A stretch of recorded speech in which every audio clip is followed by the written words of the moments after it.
Hi everyone, today I want to share with you this topic. Animals.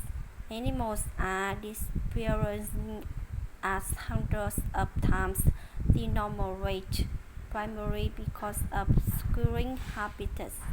Habitat loss driven primarily by human expansions as we developed land for housing, agriculture, and commerce is the biggest threat facing most animal species, followed by hunting and fishing.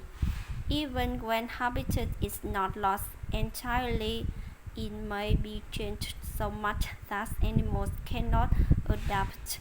Fences, dragons, a grassland, or logging cuts through forests, breaking up migration corridors. Pollution renders a river toxic. Pesticides killed widely and indiscriminately. To those located risks, one must increasingly act global ones trade which spreads disease and invasive species from place to place.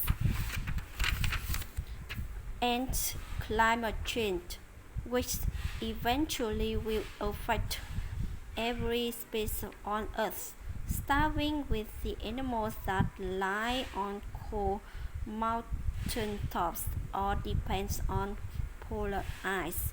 All of these threats lead, directly or indirectly, back to humans and our expanding footprint. Most species face multiple threats. Some can adapt to us, others will vanish. Thank you.